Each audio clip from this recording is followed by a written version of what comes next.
পণের দাবিতে গৃহবধূকে খুনের অভিযোগ, কাঠগড়ায় তার স্বামী এবং শ্বশুর বাড়ির লোকেরা। থানায় অভিযোগ জানালে অভিযুক্তদের গ্রেপ্তার না করায় পথ অবরোধে সামিল মৃত গৃহবধূর পরিবারের সদস্যরা। সোমবার ঘটনাটি ঘটেছে গাজল থানার 20 মাইল এলাকায়।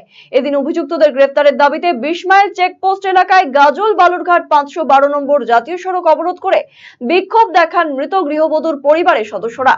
বছর দুয়েক আগে দক্ষিণ দিনাজপুর জেলার হরিরামপুর থানার অন্তর্গত বেবরাহার এলাকার নুরুল হাসানের সাথে বিয়ে হয়েছিল 20 মাইল এলাকার বাসিন্দা উম্মে কুলসুমের। কিন্তু বিয়ের পর থেকেই পণের দাবিতে ওই গৃহবধূর ওপর অত্যাচার চলতো বলেই অভিযোগ। যে টাকা ওই শ্বশুর বাড়ির তরফে দাবি করা হয়েছিল সেই টাকা দিয়েও দেওয়া হয়েছিল, তারপরেও কমেনি অত্যাচারের মাত্রা। বিগত বেশ কয়েকবার বসেছিল সালিশি সভাও। সমস্যার সাময়িক মিটে গেলেও পরবর্তীতে আবার শুরু হয় অত্যাচার।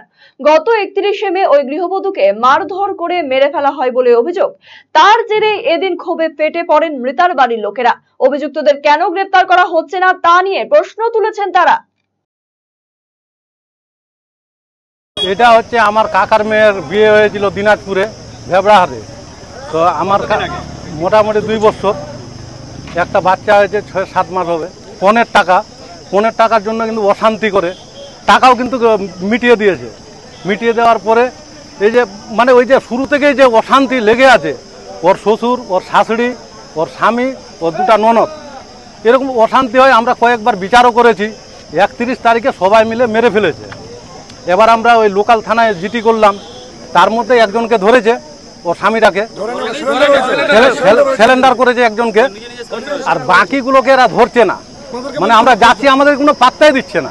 আমাদেরকে বলছে তোমরা খোঁজ দাও, আমরা ধরবো। আমরা কি প্রশাসনের লোক? এই দায়িত্বটা হচ্ছে প্রশাসনের। তার জন্য আমরা পদঅবরোধ করেছি। আমরা সুবিচার চাই, আর আসামি না ধরা পর্যন্ত আমরা কিন্তু পদঅবরোধ উঠাবো না।